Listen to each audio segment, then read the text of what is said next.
Hello students, आज हम लोग पढ़ेंगे टाइम एंड टेंस। ओके, तो आज जो मेरा टॉपिक है वो ध्यान रखिएगा, उसका नाम क्या है? Time and tense. काफी महत्वपूर्ण है और टाइम एंड टेंस इतना महत्वपूर्ण है कि इसे ग्रामर का मूल कह सकते हो, या आधार कह सकते हो, या बैकबोन कर सकते हो। यानी बैकबोन ऑफ ग्रामर भी इसको कह सकते हैं, ठीक है ना? ग्रामर की रीढ़ की हड्डी। ओके, और ये जो टॉपिक है टाइम एंड टेंस, खासकर टेंस नाम से आप लोग काफी जानते हो इसे। ये जो टॉपिक है इतना बड़ा है कि अगर मैं इसे पढ़ाऊं डीपली तो मिनिमम 6 मंथ में खत्म हो जाएगी एक टॉपिक। 6 मंथ यानी 6 मंथ, मैक्सिमम 6 मंथ हो लग जाना चाहिए। बहुत ही बड़ा टॉपिक है, लेकिन आज के क्लास में ये नहीं कहूंगा कितना बड़ा पढ़ाऊंगा। आज मैं ये पूरा टाइम एंड टेंस को आज ही क्लास में समाप्त करने वाला हूं, ठीक है ना? एक बेहतरीन कॉन्सेप्ट के साथ, ऐसा कॉन्सेप्ट आपको दूंगा कि अगर आज आप पूरा क्लास देख लिया ना, तो मैं कहता हूं कि टाइम एंड टेंस की बेसिक नॉलेज आपको याद ही हो जाएगी। देखते देखते दोबारा पढ़ने की जरूरत नहीं होगी। मैं इस क्लास में आपको रटाने की कोशिश करूंगा, यानी देखते देखते कैसे रट जाओगे इसका मैं एक ट्रिक बताऊंगा, ठीक है ना? इसलिए क्लास को पूरा अवश्य देखिएगा। ओके, अब देखिए टाइम एंड टेंस हम लोग शुरू करेंगे, लेकिन शुरू करने से पहले मैं आपको कहूंगा कि आप लोग जल्दी से इस वीडियो को, इस क्लास को अपने दोस्तों के पास शेयर कर दीजिए जितनी जल्दी हो सके। और अभी तक इस चैनल को नहीं सब्सक्राइब किया ना, तो सब्सक्राइब कर लीजिएगा, क्योंकि बीच टॉपिक में ये सब बात मैं नहीं बोलूंगा कि सब्सक्राइब कर लीजिए, लाइक कर लीजिए या अपने दोस्तों को शेयर कर दीजिए, ठीक है ना? मैं शुरू करूंगा ना टॉपिक तो खत्म करके ही छोड़ूंगा। ओके, तो आज क्या करेंगे? टेंस का सुपड़ा साफ करने वाले हैं। टेंस का सुपड़ा साफ, आज के बाद टेंस आपको पढ़ने की जरूरत नहीं होगी। ओके, तो चलिए हम समझते हैं टेंस। आज हम लोग पढ़ेंगे, देखिए टेंस, थोड़ा इस पर डिस्कस कर लेते हैं। टेंस, देखिए टेंस का हिंदी जो होता है ना, वो होता है काल, जो आप लोग जानते हैं, काल, ठीक है ना? तो हम लोग जो टेंस पढ़ रहे हैं, लेकिन टॉपिक जो है ना यहाँ टाइम एंड टेंस, ठीक है ना? इसका मैं एक कॉन्सेप्ट बता देता हूं। देखिए टाइम जो है ना एक नेचुरल कॉन्सेप्ट है, नेचुरल कॉन्सेप्ट यानी प्राकृतिक अवधारणा है। टाइम, समय जो है वो एक प्राकृतिक अवधारणा है, जबकि वही टेंस का बात करें तो टेंस जो है एक ग्रामेटिकल अवधारणा है, ग्रामेटिकल कंसेप्ट है। कंसेप्ट मीन्स होता है अवधारणा। ओके, दैट मीन्स कहने का मतलब क्या है, अपने जिंदगी में जो हम कर रहे हैं, ये जो चल रहे हैं, तो लोग उसे टाइम के अनुसार जानते हैं, लेकिन वही ग्रामर में जब हम आते हैं तो उसको हम टेंस के नाम से जानते हैं। कंफ्यूजन क्लियर हो गया ना? दैट मीन्स टाइम और टेंस में ज्यादा अंतर नहीं है। लोग की जिंदगी में टाइम आता है, ग्रामर में, भाषा में टेंस आ जाता है। ओके, तो आप लोग यहां समझ गए होंगे टाइम एंड टेंस। अब देखिए हम टेंस जो होता है काल, नहीं कहते हैं ओकरा काल सवार हो गए, काल सवार हो गए। काल सवार हो गए मतलब कि समय ठीक से नहीं चले। ये गांव घर में ऐसे ऐसे बोला जाता है ना, ठीक है ना? तो ये टेंस जो है वो 3 प्रकार के होते हैं, 3 तरह से हम लोग की जिंदगी में आता है। वो कैसे आता है हमारी जिंदगी में? 3 तरह से आक्रमण करता है। देखिए वो कौन है? 3 तरह से हमारी जिंदगी में आक्रमण करता है, ठीक है ना? पहला जो आक्रमण करता है ये प्रेजेंट के रूप में, पहला आक्रमण इसका होता है प्रेजेंट से। प्रेजेंट किसको कहते हैं? जो अभी, जो जैसे हम अभी पढ़ा रहे हैं ना, ये प्रेजेंट है, वर्तमान। प्रेजेंट मतलब वर्तमान, यानी टेंस का पहला रूप है प्रेजेंट टेंस, और दूसरा जो है इसका वो है पास्ट टेंस। पहला है प्रेजेंट, दूसरा है पास्ट, और तीसरा है फ्यूचर। ओके, यानी टेंस को 3 प्रकार में बांटा गया, 3 भाग में कह सकते हैं। पहला है प्रेजेंट टेंस, दूसरा है पास्ट टेंस, और तीसरा है फ्यूचर टेंस। यानी पहला को हम कह सकते हैं वर्तमान काल, दूसरा का पास्ट मतलब भूत यानी भूतकाल, और तीसरा होता है भविष्यत काल। ऐसे याद रखिएगा, प्रेजेंट टेंस, पास्ट टेंस और फ्यूचर टेंस। याद हो गया ना? इतना तक तो आप लोग पहले भी पढ़े होंगे। ओके, अब देखिए इसका पहचानेंगे कैसे? देखिए पहचान सबसे आसान है। ओके, पहचान कैसे है आसान? सो देखिए, प्रेजेंट अगर रहेगा ना तो किसी भी सेंटेंस का अंत में रहेगा है, हो और हूं। अगर है हो हूं कोई सेंटेंस में मिलेगा ना तो विश्वास कर लीजिएगा ये प्रेजेंटिव टेंस है, ठीक है ना। और दूसरा अगर पास्ट टेंस भूतकाल जिसको हम कहते हैं, इसका पहचान है कि अंत में रहेगा था, थे, थी, तो इससे पास्ट टेंस होता है। और फ्यूचर का पहचान यही है कि लास्ट में गा गे गी रहेगा, ठीक है ना, गा गे गी, ठीक है। अगर है हूं किसी सेंटेंस में मिल गया तो समझिएगा प्रेजेंट है। अगर था थे थी अंत में मिला किसी सेंटेंस के तो पास्ट है, और गा गे गी मिला तो फ्यूचर है। ये एक छोटी सी आइडेंटिफिकेशन है, कहीं कहीं इसमें कंफ्यूजन जरूर पैदा कर देता है। ये था थे थी वाला ससुरा बहुत परेशान करता है। क्या करता है हमारे जिंदगी में आके, ठीक है ना, हम आगे बढ़ जाते हैं, पीछे रह जाता है। कभी कभी वाक्य में आ ए ई अंत में आ जाएगा, था थे थी नहीं रहेगा, तो आप उस समय कहेंगे सर जी आप तो बोले थे था थे थी, है ये नहीं है था थे थी, हम खोजेगा। अरे कभी अपनो दिमाग लगा लिया करो, पिछला काम हुआ तो पास्ट टेंस, ठीक है ना, अगला काम हुआ तो फ्यूचर टेंस, और जो अभी ये काम चल रहा है तो प्रेजेंट टेंस, बतवा खत्म। ओके, अब चलिए इतना काम अगर आप समझ गए हैं ना, इतना आप समझ गए हैं, तो अब देखिए क्या किया है कि टेंस ये 3 प्रकार का होता है। ये तीनों जो है ना, ये कौन थोड़े अपने बाप से कमजोर है। इसका पप्पा हुआ कौन, टेंस, ठीक है ना, इसका हुआ 3 गो दिया पुता, प्रेजेंट, पास्ट, फ्यूचर। ये कहा कि अब हम तुमसे कमजोर नहीं है, हमारा होगा 4 गो। अब 4 कौन कौन होगा सो देखिए। इसका पहला होगा इंडेफिनिट, याद रखिएगा इंडेफिनिट, पहला याद क्या रखना है, इंडेफिनिट। दूसरा आपको याद रखना है कंटिन्यूअस, कंटिन्यूअस। और तीसरा याद रखना है परफेक्ट, और चौथा याद रखना है आपको परफेक्ट कंटिन्यूअस। देखिए कितना आसान है। पहला याद रखना है आपको इंडेफिनिट, दूसरा कंटिन्यूअस, तीसरा परफेक्ट और चौथा परफेक्ट कंटिन्यूअस। इसके सिवा और कुछ याद नहीं रखना है। ओके, अब देखिए कैसे हुआ। प्रेजेंट का चर्चा करेंगे ना, तो प्रेजेंट इंडेफिनिट टेंस पहला, प्रेजेंट कंटिन्यूअस टेंस दूसरा, प्रेजेंट परफेक्ट टेंस तीसरा, और प्रेजेंट परफेक्ट कंटिन्यूअस टेंस चौथा। उसी तरह पास्ट में हो जाएगा past indefinite tense, past continuous tense, past perfect tense और पास्ट परफेक्ट कंटिन्यूअस टेंस।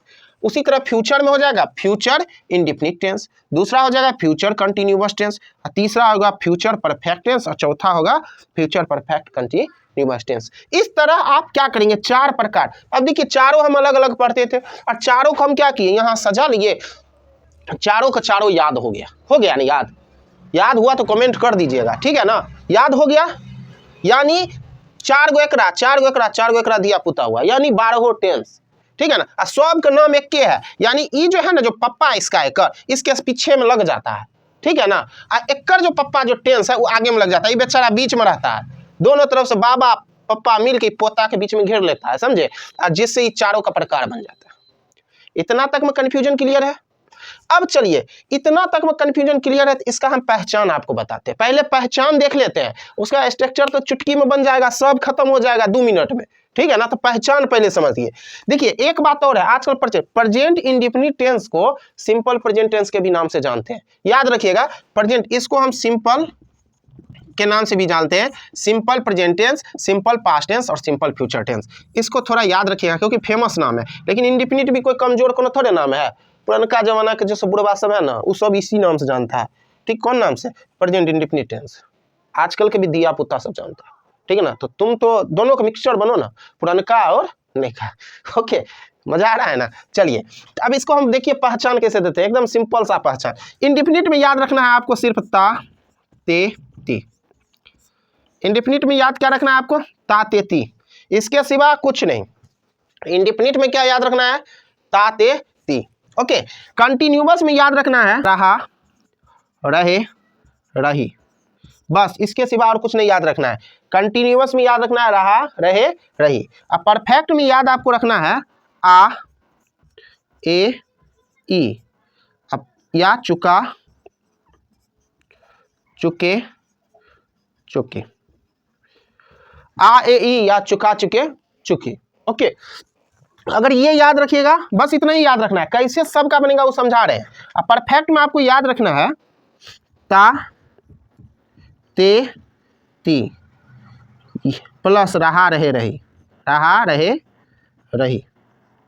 इसमें एक आ जाता है TDW प्लस रहा रहे रही। जो TDW नहीं जानते हैं ना, तो मेरा प्रीवियस क्लास बहुत वीडियो है TDW का बना हुआ, उसको आप अवश्य देख लीजिएगा, ठीक है ना। वहां जाकर आप जरूर TDW देख लीजिएगा, जिससे आपको ये क्या हो जाएगा, ये आपको समझ में आ जाएगा। ओके, TDW मतलब होता है टाइम डिनोटर वर्ड, यानी समय बतलाने वाला शब्द। ओके, अब चलिए हम आगे बढ़ते हैं।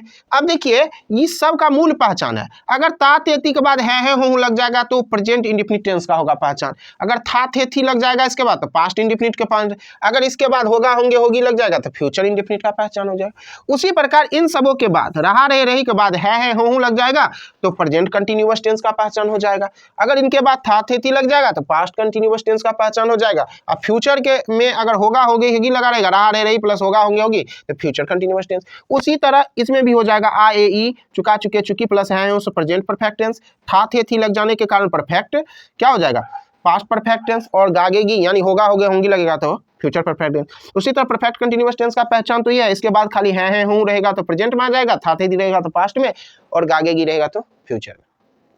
ये एक सिंपल सी पहचान है। कुछ पहचान यहाँ कंफ्यूजन होता है। अब ये पहचानते हैं, पास्ट में थोड़ा कंफ्यूजन ये है कि ता ते ती या था थे ती के बदले अगर आ ए ई भी लगा रहता है, लेकिन उसमें आपको यही लगना है कि देखिए पास्ट टेंस में हो रहा है कि नहीं हो रहा, सिर्फ थोड़ा कंक्लूजन है, वो आपको प्रैक्टिस से हो जाएगा तो ज्यादा। मूल पहचान यही है। ओके, अब देखिए इसका स्ट्रक्चर क्या याद रखना है। स्ट्रक्चर कैसे याद रखेंगे, देखिए स्ट्रक्चर कुछ नहीं, प्रेजेंट इंडेफिनिट है ना, इसमें बस याद रखिए V1 या V5। प्रेजेंट इंडेफिनिट में आपको याद रखना है V1 या V5, इसके सिवा और कुछ याद नहीं रखना। ओके, यही पास्ट में आ जाएगा तो V1 या V5 का V2, जब भी पास्ट का काम होगा तो V2 अवश्य आएगा। ओके, अब फ्यूचर में हमेशा याद रखिएगा शैल या विल, उसके बाद V1 बस। ओके, आपको देखिए याद हो गया होगा, ठीक है ना, इतना याद हो गया तो समझिए कल्याण है आपको। प्रेजेंट इंडेफिनिट में V1 या V5 याद रखना है, पास्ट में आपको प्रेजेंट इंडेफिनिट में V2 और फ्यूचर में शैल या will plus V1। Okay, continuous में क्या याद रखेंगे, तो इसमें याद रखना है प्रेजेंट कंटिन्यूअस टेंस में is are am plus V4। ठीक, अब पास्ट में क्या होता है, यही इज आर एम बदल जाता है वाज या वर में, और उसके बाद V4। ठीक, अब फ्यूचर में क्या होता है कि इज आर एम जो है ना, शैल या विल तो हमेशा लगता है, इसमें तो सोचने वाली बात है ही नहीं, ठीक है ना। उसके बाद ध्यान रखिएगा इज आर एम का एक फॉर्म होता है वाज वर का बी। अब V4 कंटिन्यूअस है ना तो V4 याद रखना ही है। सम में V4 कंटिन्यूअस कहीं भी मिलेगा ना तो V4 रख दीजिएगा, ठीक है ना, बस एक ही याद रखिएगा कंटिन्यूअस है तो V4 अबे करेगा। अब आइए परफेक्ट पर। परफेक्ट में याद रखना है प्रेजेंट में, प्रेजेंट परफेक्ट में हैज या हैव प्लस V3। ओके, इसमें आपको याद रखना है हैज हैव का पास्ट होता है हैड यानी V2 प्लस V3। इसमें कुछ नहीं, शैल या विल तो अबे करेगा, इसमें कुछ सोचने वाली बात है ये नहीं है। अब प्लस उसके बाद हैव लगा दीजिए, उसके बाद V3। देखिए इससे क्या पहचान मिला, परफेक्ट का जब भी आएगा तो उसमें V3 याद रखना है। परफेक्ट में हमेशा V3 अबे करेगा। ओके, अब आइए परफेक्ट कंटिन्यूअस, फिर देखिए इसमें कंटिन्यूअस आ गया। ओके, कंटिन्यूअस आया, परफेक्ट भी आया और कंटिन्यूअस भी आया, यानी ये भी आएगा और V4 भी आएगा। तो इसमें बस ये याद रखना है हैज हैव तबे करेगा क्योंकि परफेक्ट है, तो हैज या हैव याद रखिएगा, ठीक है ना। अब देखो कंटिन्यूअस आया तो कंटिन्यूअस में क्या होता है is are am, is are am का होता है बी, इफ बी का रूप है तो बी का V3 कर दीजिए बीन, और उसके बाद V4। देखिए परफेक्ट का यहाँ तक स्ट्रक्चर है परफेक्ट का, और कंटिन्यूअस आ गया तो V4। ये इतना बड़ी छोटी है, कोई आज तक टीचर आपको नहीं बताए होंगे, अगर बताए हैं तो कमेंट में लिखिए, ठीक है ना। ये बीन क्यों आया समझ में आ गया होगा। उसी तरह यहाँ हो जाएगा, देखिए परफेक्ट अगर पास्ट में आते हैं तो हैड लगता है, तो यहाँ भी परफेक्ट पास्ट में तो हैड अबे करेगा, याद रखिएगा यहाँ हैड अबे करेगा। अब देखिए कंटिन्यूअस है तो वाज वर प्लस V4 आएगा, तो वाज वर का ही होता है बी, यानी is are am was were be का ही फॉर्म है। अब बी को अगर V3 बनाओगे, क्योंकि परफेक्ट में करा हैड के तुरंत बाद V3 लगा, ठीक है ना, तो बी का V3 आप लोग याद किए होंगे बीन। और कंटिन्यूअस का था जल्दी V4 लगा ना, कंटिन्यूअस है, V4 के बिना हम काम चलेंगे ही नहीं, V4, ठीक है ना। उसके बाद अदर उधर वर्ड और सब रख दीजिएगा, जैसे TDW आ रहा है सब चीज रखना है। और उसी तरह अब यहाँ आइए परफेक्ट, यहाँ तो शैल या विल तो रहबे करेगा, अब प्लस हैव अबे करेगा, उसके बाद बीन अबे करेगा। अब ये समझाएं ये बीन जानने छोड़ने वाला है और उसका V4। ओके, अगर ये कंसेप्ट समझ में आ गया ना तो आपका स्ट्रक्चर लिख के देता हूं, स्ट्रक्चर में कभी गलती नहीं होगा, क्योंकि सभी का स्ट्रक्चर यही होता है, subject plus helping verb plus note आएगा तो लगाइएगा, नहीं आएगा तो मत लगाइएगा, और उसके बाद मेन वर्ब, उसके बाद ऑब्जेक्ट, उसके बाद कंप्लीमेंट। ये है मेन स्ट्रक्चर। आप देखिए इसमें इस सब को सेट कैसे करेंगे। देखिए हेल्पिंग मेन वर्ब तो समझ रहे हैं ना, V1 या V5 V4, ये जो वर्ब का रूप है वो सब मेन वर्ब है, और मेन वर्ब से जो पहले है सब हेल्पिंग वर्ब है। तो जो सब हेल्पिंग वर्ब हम लिखिए दिए हैं, हेल्पिंग वर्ब की जगह ये सब रख देना है, हेल्पिंग वर्ब और मेन वर्ब के बीच में ये और ये रहेगा ही, ठीक है ना। सिर्फ इतना नोट अपने अनुसार लगा ही लीजिएगा। तो इन दोनों के बीच ये सब चीज को रखना है और सबका स्ट्रक्चर अपने अपने बन जाएगा।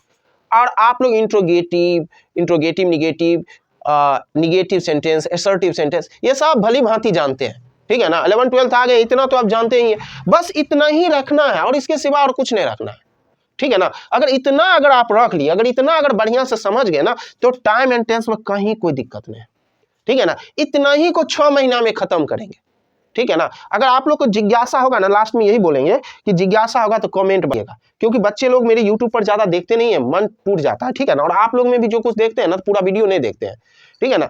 तो हम जानते हैं कि आप लोग की रुचि नहीं है, इसलिए मैं वीडियो गैप कर देता हूँ। अरे वीडियो आना चैनल आना आप पर निर्भर करता है, आप कितना देर मेरा वीडियो देख रहे हैं, ठीक है ना। तो बस मैं आपको यही कहूंगा, यही कह के मैं समाप्त कर रहा हूँ इसको।